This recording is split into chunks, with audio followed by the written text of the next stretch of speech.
Why did the people of prehistoric Britain set up this great stone circle on Salisbury Plain? What is the meaning of Stonehenge?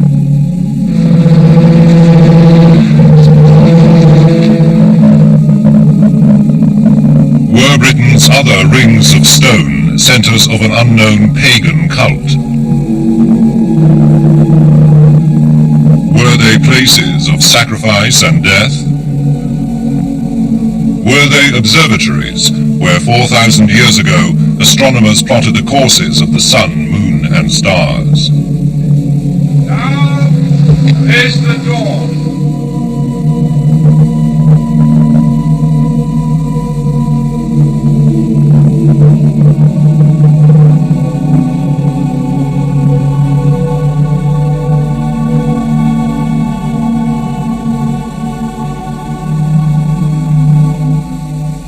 Mysteries from the Files of Arthur C. Clarke, author of 2001 and inventor of the communications satellite. Now in retreat in Sri Lanka, after a lifetime of science, space and writing, he ponders the riddles of this and other worlds. Everyone must feel awe, indeed reverence, at a place like Stonehenge. But these latter-day druids have no more right to be there than anyone else. Their association with stone circles is an invention of 18th century romantic writers. The Druids flourished 1,000 years after the completion of Stonehenge. So to confuse them with stone circles is like mixing up the Battle of Britain and the Battle of Hastings. This is one of the few facts we do know about the 1,000 or so stone circles scattered over the British Isles.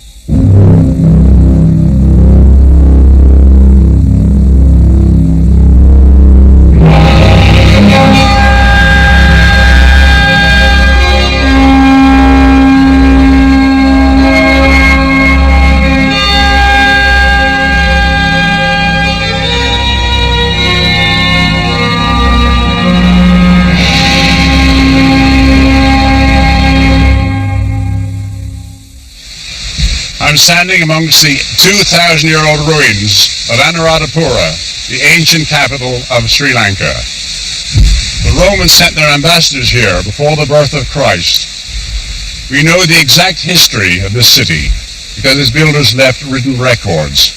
Indeed, we know what it looked like in its glory because its greatest shrines are now being restored.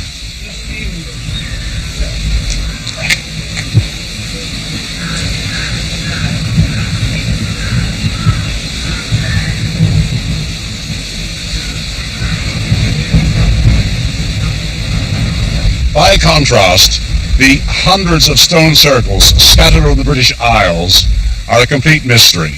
Their builders left no record of their thoughts or their motives.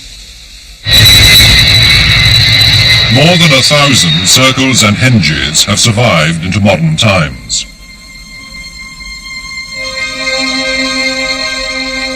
The power of their lingering magic has outlasted the rise and sometimes the ruin of Christianity.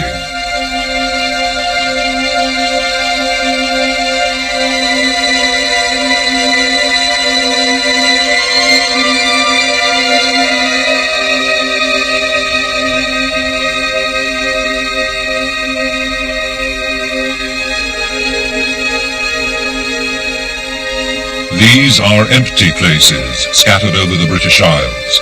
The ground they stand on holds few clues to their purpose.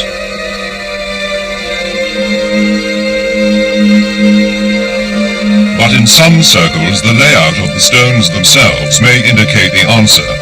At Long Meg in Cumbria, the sun sets behind this megalith only on midwinter's day. So did standing stones help to fix the calendar in prehistoric times? Nowhere on Earth is there more spectacular proof of ancient fascination with the changing skies than here. This is Newgrange Tomb in Ireland. Set on a hilltop above the River Boyne, it is an almost unknown wonder. Yet this is the oldest building in the world.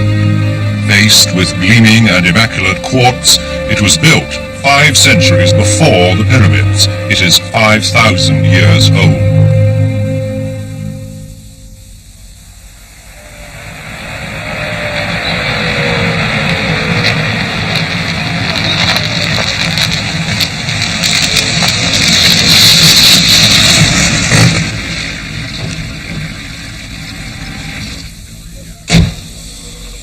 Every year, on one special day, Newgrange Tomb is a place of pilgrimage for the archaeologist who restored it, Professor Michael O'Kelly. He comes here in the pre-dawn darkness because this is December the 21st, the winter solstice, the shortest day of the year.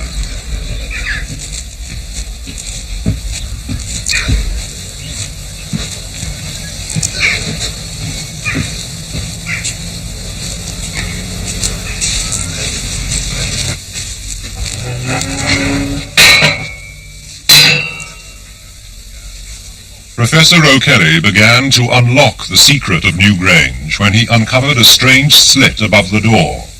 At first its purpose baffled him.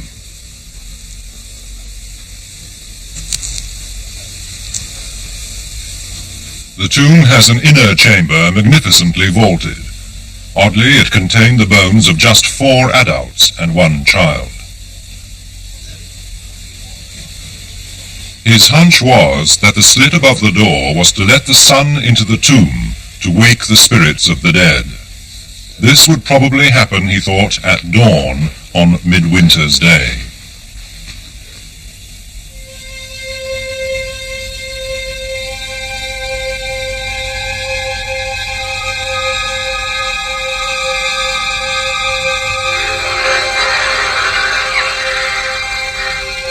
His hunch proved to be correct.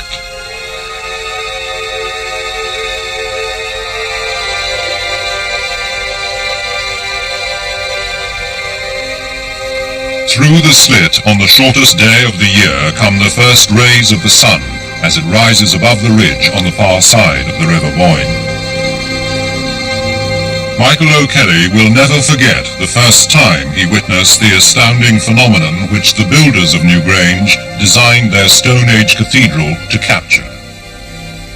The first shot of orange-red light penetrated right to where I was sitting, gradually widened to a 17-centimetre band, illuminated the whole interior.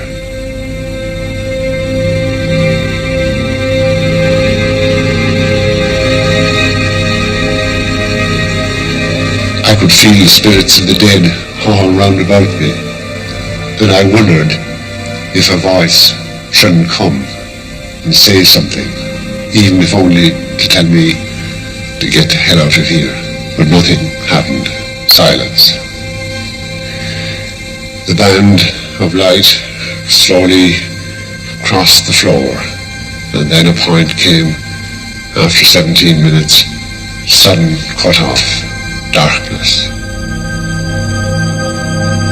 How to explain it, I don't know, but quite obviously the builders of this place had thought the whole thing out, had organized this slit so that it would be level with the local horizon, and so that when the tip of the sun appears, there's this horizontal line from the horizon through the slit right to the center of the floor. The world's oldest building guards one of the world's oldest mysteries. Perhaps people gathered here 5,000 years ago to commune with the spirits of the dead. Perhaps this unique dawn marked the end of the old year, the beginning of the new. Whatever the truth, the marvel of Newgrange displays the central importance of the movements of the heavens to the builders of the ancient world.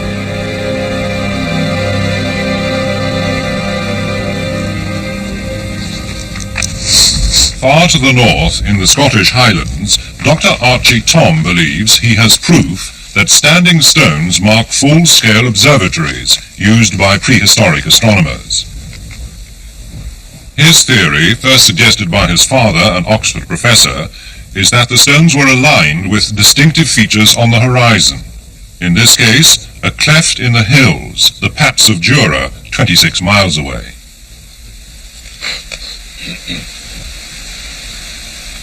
The Tom's survey suggested that the astronomers stood on this platform known to be man-made.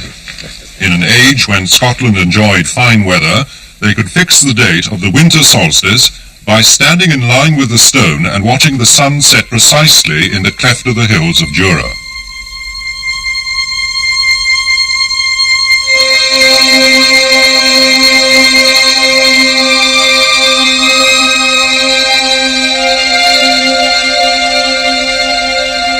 The Toms believe ancient astronomers used observatories like this to fix their calendars for the business and ceremonial of their year.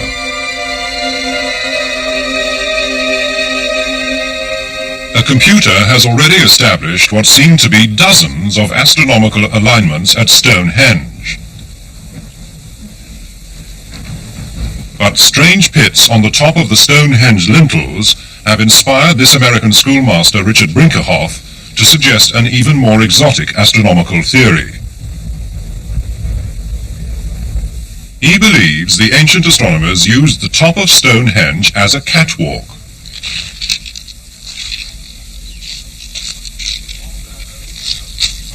From there, with the help of sighting poles stuck into the pits, they could observe important developments in the cycles of the moon. There are 11 pits altogether, probably. Perhaps more, obscured by later erosion. These two particular holes, like all the others, were probably used as sites by people on top of the lintels yonder, looking past them at moonrise on the distant horizon.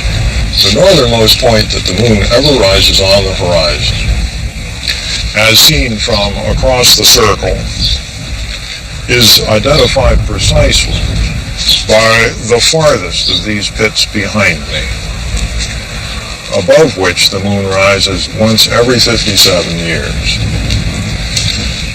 The northernmost point that the sun rises is identified seen by a man across the circle, is identified by the pit right there in front of me. All of the pits between these two identify intermediate stages in the moon's motion northward along the horizon in those regions where the sunrise never occurs.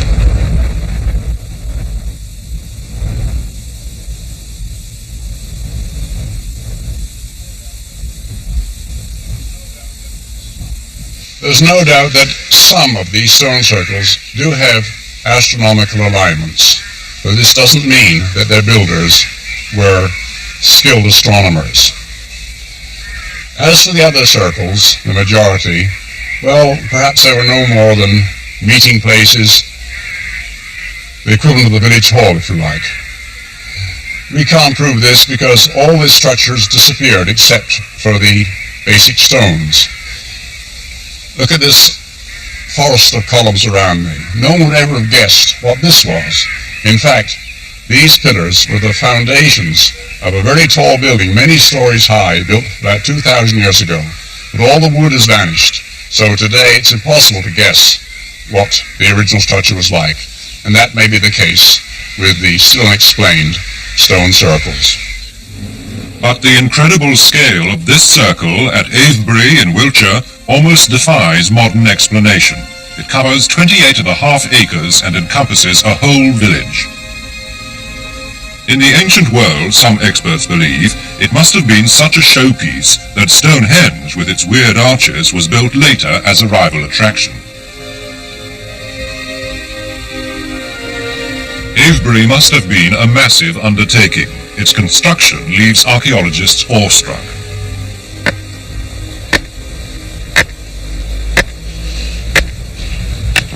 Dr. Aubrey Burr. The amazing thing is that places like Avebury and Stonehenge were built with tools as simple as this antler pick, which I've just driven into the ground with a lump of stone, and the people who built these places would use tools like this to break up the chalk which lies underneath all this grass and earth, lever it out into huge blocks, and then, having done that, they'd take another very, very simple bit of equipment they had, the shoulder blade of an ox.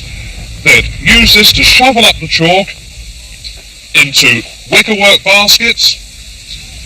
Chalk, which of course was as hard as rock. It's not as soft as the sort of stuff we use in classrooms. It really is very, very hard. They get it into a basket like this, and then hefting it up onto their shoulder, they'd carry this up the sides of the ditch to the bank, where they'd dump load after load after load of it until the bank was 30 or 40 feet above them. Now, the amazing thing is that this ditch where I'm standing is only the top, because when it was excavated just before the First World War, it was discovered that it's at least 18 to 20 feet deeper than this. All this is just material that has fallen in over the last 4,000 years. And when the ditch was first dug, it would have been sheer-sided. It was so steep, in fact, that the workers had to leave little steps in the chalk so they could lift the chalk up and out, up to the ditch. And it would have been so deep that had someone had a telegraph pole at the bottom, rising up here, the top would not have shown above the sides of the ditch. It's an incredible undertaking. And it must have taken 50, 60 generations of people who would be born in the middle of the work, would work all their lives at it, and yet would never see it finished. And then inside the ditch were the great circles of stones. We know they were dragged several miles from the Marlborough Downs to Avebury. The stones were carefully selected for size and shape. When we look at a huge thing like this, it wasn't moved very easily, but what isn't obvious is the work that went on before they moved the stone, because they couldn't just get hold of something like this and drag it. First of all, they had to make sledges, and they had to make sledges of oak or elm, something very, very tough and resilient. They would also need ropes. Now, they hadn't got the sort of rope or horse we have today. They'd have to kill hundreds and hundreds of cattle, probably, to flay their hides and bind them into very thick skeins of leather. So there then we have a stone weighing 20, 30, perhaps as much as 60 tons on its sledge. And there are people dragging on these great leather ropes. But for every ton a stone weighs, you need perhaps 4 people to drag on the ropes. And so for a stone like this is this 50, 60 ton stone, you need at least 200 people dragging and hauling, and the stone is moving almost imperceptibly. Some of these stones have been re-erected in modern times. In 1934, for example, quite a small stone was put upright. It only weighed 8 tons, and yet it took 12 men, 5 days, using steel hawsers.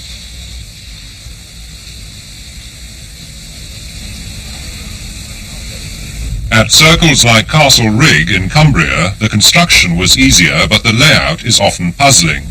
Many seem to have been deliberately designed to be non-circular. Penman Moor in Wales is an ellipse.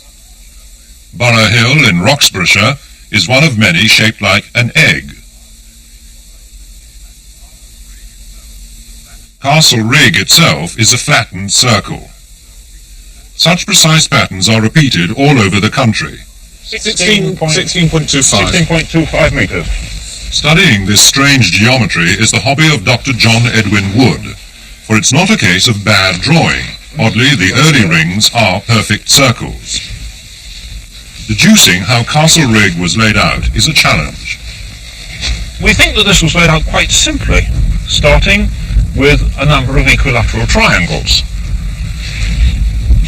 An equilateral triangle is very easy to produce on the ground. You start off with an open field, and you cut strings all of the same length, and then you pull them taut at the corners, and that gives you an equilateral triangle.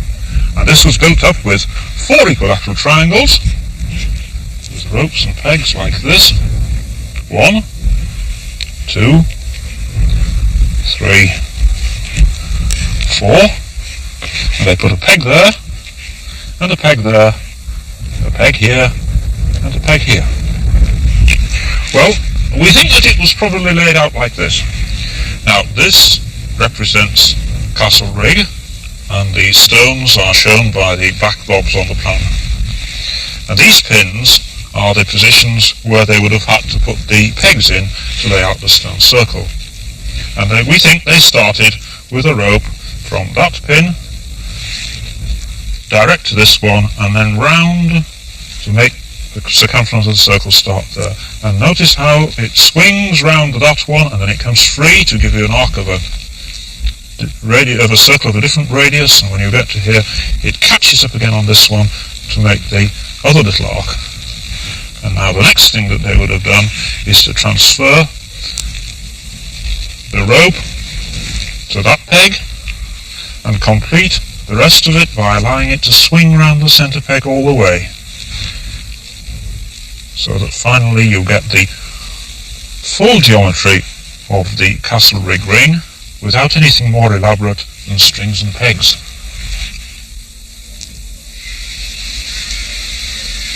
The stone circles of the British Isles are strange, indeed haunting places. Many of them have precise astronomical alignments, which must have required great skill. For others, the geometry is very obscure. We simply don't understand the motives of their designers. But there are clues from this circle in Aberdeenshire that these places were indeed the cathedrals or temples of the ancient world. Well, most of they're local stones, or granite from... Castle Fraser has been studied by Dr. Aubrey Burl. There's an extraordinary feature in the Aberdeenshire circles, a great stone lying on its side, flanked by two uprights. Well, this stone's a recumbent, and you can see why it's called that, because it's just lying flat between these two huge stones. One of the remarkable things about these stones is that they're absolutely horizontal. If we put a spirit level on it just like that, look where the bubble comes, right in the centre. The people obviously have shifted and balanced these stones because they have bases that are shaped like this, and they can be rocked to and fro until they're absolutely level, then they bang these huge chalk stones in underneath. The presence of the recumbent stone has given Dr. Burl an insight into the minds of the circle builders. These are places of dread. People who built these circles were people who had very insecure lives. They had no knowledge of what caused a blizzard or a drought or an epidemic. They saw their children dying, they saw their crops failing. Not every time, but when it did happen, they had no means of stopping it because they had no understanding of it. Now, if you're in that sort of situation, you either take an attitude of que sera, sera, what will be, or else you try to do something about it. In other words, you're either fatalistic, or else you try to be adventuresome and try to intercede with whatever is causing these disasters. The recumbent stone told Dr. Burl what the people who built this circle turned to for help in their uncertain world. He found the stone had been placed between the southeastern and southwestern points.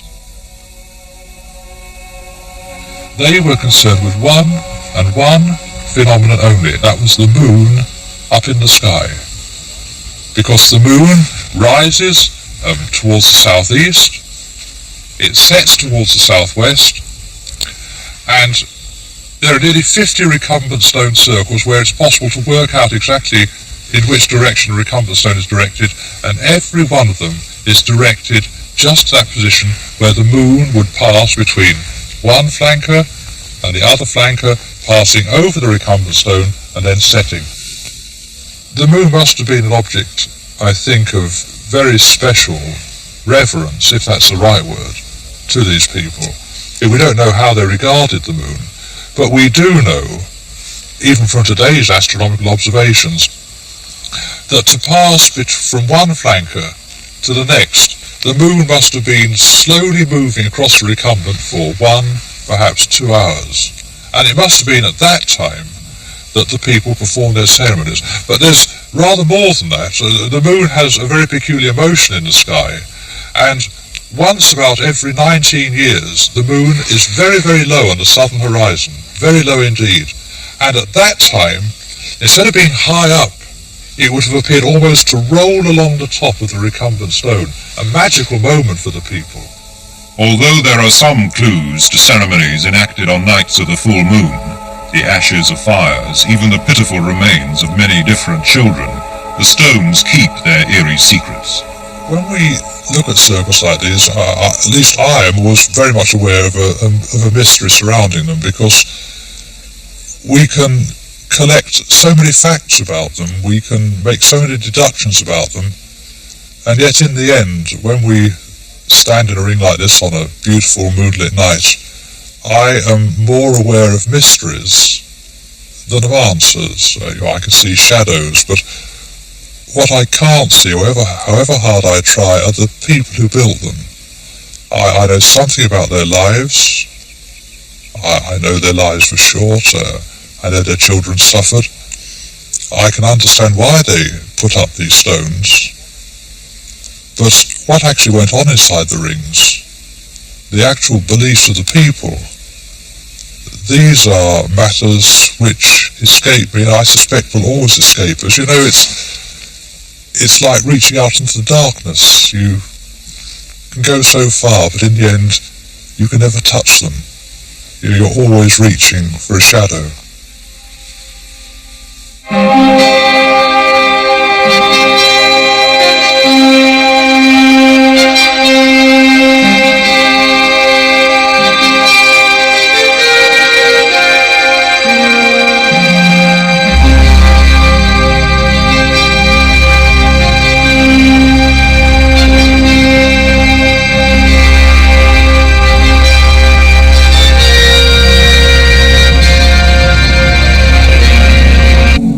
Were they observatories, where 4,000 years ago astronomers plotted the courses of the sun, moon, and stars?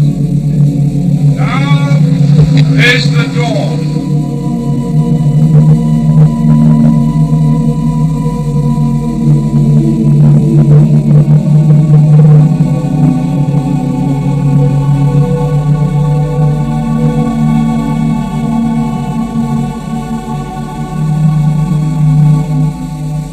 Mysteries from the Files of Arthur C. Clarke, author of 2001 and inventor of the communications satellite. Now in retreat in Sri Lanka, after a lifetime of science, space, and writing, he ponders the riddles of this and other worlds. Everyone must feel awe, indeed reverence, at a place like Stonehenge. But these latter-day druids have no more right to be there than anyone else. Their association with stone circles is an invention of 18th century Romantic writers. The Druids flourished 1,000 years after the completion of Stonehenge. So to confuse them with stone circles is like mixing up the Battle of Britain and the Battle of Hastings.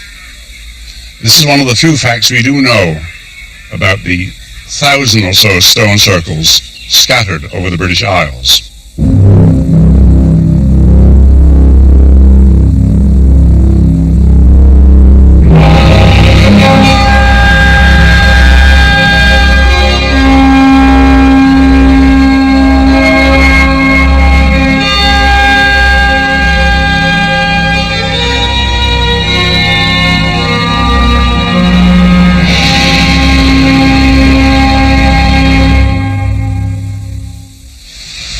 I'm standing amongst the 2,000-year-old ruins of Anuradhapura, the ancient capital of Sri Lanka. The Romans sent their ambassadors here before the birth of Christ. We know the exact history of this city because its builders left written records. Indeed, we know what it looked like in its glory because its greatest shrines are now being restored.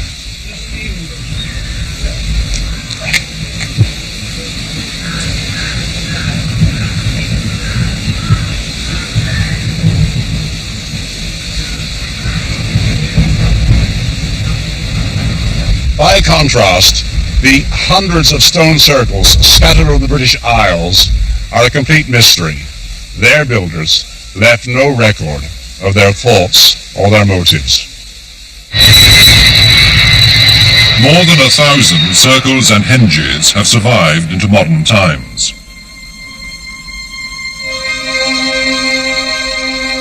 The power of their lingering magic has outlasted the rise and sometimes the ruin of Christianity.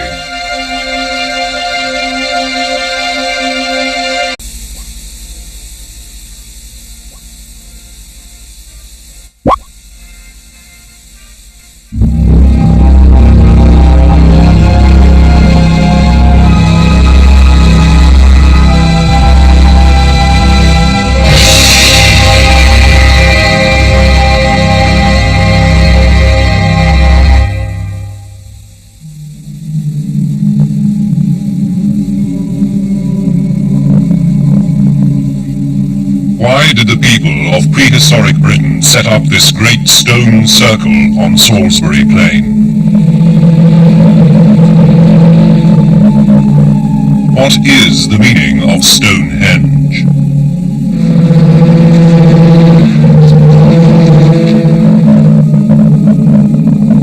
Were Britain's other rings of stone centers of an unknown pagan cult? Were they places of sacrifice and death?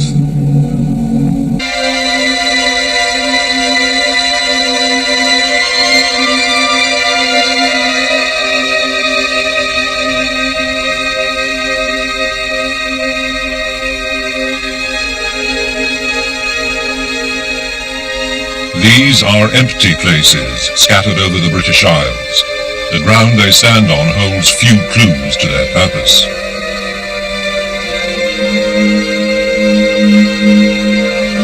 But in some circles, the layout of the stones themselves may indicate the answer. At Long Meg in Cumbria, the sun sets behind this megalith only on midwinter's day. So did standing stones help to fix the calendar in prehistoric times? Nowhere on Earth is there more spectacular proof of ancient fascination with the changing skies than here. This is Newgrange Tomb in Ireland. Set on a hilltop above the River Boyne, it is an almost unknown wonder. Yet this is the